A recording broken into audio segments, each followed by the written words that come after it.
Hello, my name is Justin Schultz, and this is for Communication 101 on Persuasive Speech. I have with me my three audience members, and my goal is to persuade them not to worry. I'd like to start off with a joke. There's two guys that are really good friends that come together, and one guy is a big worrier, and the other one doesn't seem to really care much. And so he starts to ask his friend why he doesn't worry at all. And he proceeds to tell him that he's actually hired somebody to do all of his worrying for him and to take care of all of his debts and just things that you would normally worry about. And so he asks him, well, how much does that cost? And he says, well, it costs about $50,000. And his friend freaks out saying, what, $50,000? Where do you come up with that kind of money? And he says, well, I don't know, that's not my problem. That's what I hired him for.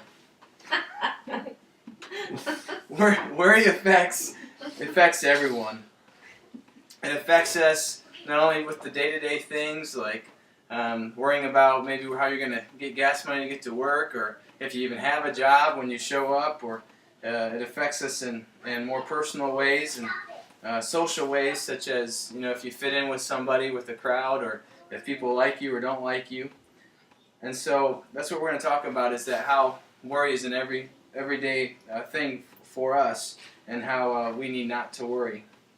What qualifies me to speak on worry is, well, I'm a professional worrier. So I've spent most of my life worrying, and I've learned that worrying doesn't really get us anywhere, and I've learned to give that to God most of the time. Worry is a spiritual threat that needs to be taken care of. The only way for us to really take care of worry is, well, not to actually take care of it, but to let Jesus take care of it. We need to give our worries to Jesus, not only with day-to-day things, but spiritually and physically, and to do that we need to submit our worries in prayer to Jesus. So let's now see how worry affects us physically. Worry is definitely a health issue, and WebMD has associated worry with cancer, heart disease, suicide, fatigue. Worry basically creates havoc in our lives and in the lives of others. Matthew 6:26-27 says, "Look at the birds in the sky. They don't plant seeds, they don't gather grain, they don't put grain into a building to keep. Yet your Father in heaven feeds them. Are you not more important than the birds? Which of you can make himself a little taller by worrying?" So, as I just read in Matthew chapter 6, worrying doesn't change anything. It doesn't change the outcome, except for, well, it makes us more stressed, it makes us worry more. Does worry give you energy? Does worry help you sleep? Does it make you feel healthier? I'd have to say that it doesn't. So worrying really does us no good. It doesn't do us any good physically, but also let's talk about what worry does to our personal state of mind. Worry affects us personally by the relationships we have. It can affect us with our work situation. And most importantly, worrying really is a lack of trust in God. I had to look up the Greek word for worry, and it was defined this way: to be drawn in different directions.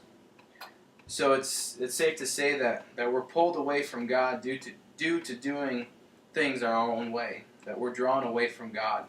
So until God takes control, we allow havoc to rule. We allow the world to help us.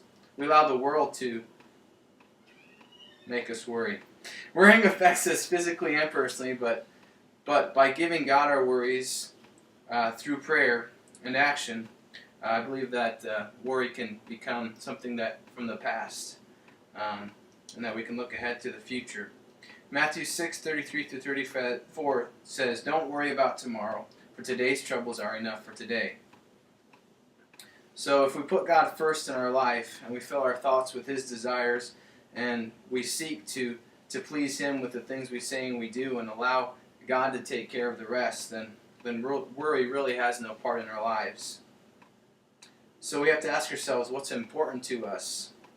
Is it maybe the cars we drive, or the jobs we hold, or having kids or a family, or is God our first priority? Are we seeking after God?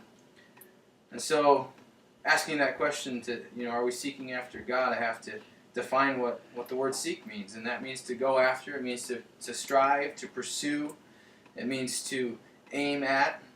And so are we pursuing God? Are we petitioning God in prayer? We should respond differently to the world. When the world throws negative things at us and tells us what we can and can't do, and when we allow the world to control our outlook on life, then we're not seeking after God any longer. We're not submitting to God in prayer. Philippians 4:6 says, "Don't worry, pray about everything. Give thanks to God." So really, Philippians 6 is telling us to turn our worries into prayers. God's peace is different than the world's peace. God's way is different than the world's way. And true peace is not found in the cars we drive or the jobs we hold or the friends we have. But true peace is found in knowing that God is in control. Do you want peace and freedom from worrying? I would say you do. Give it all to Jesus. The really cool thing is that it's 100% free, that we don't have to pay anything. Jesus already paid the price for us. As we have discovered, worry is a spiritual threat that needs to be taken care of. And the only way to do so is through the grace and mercy of Jesus. All you have to do is give your worries to Him and concentrate on today, because there is no tomorrow without today. Thank you.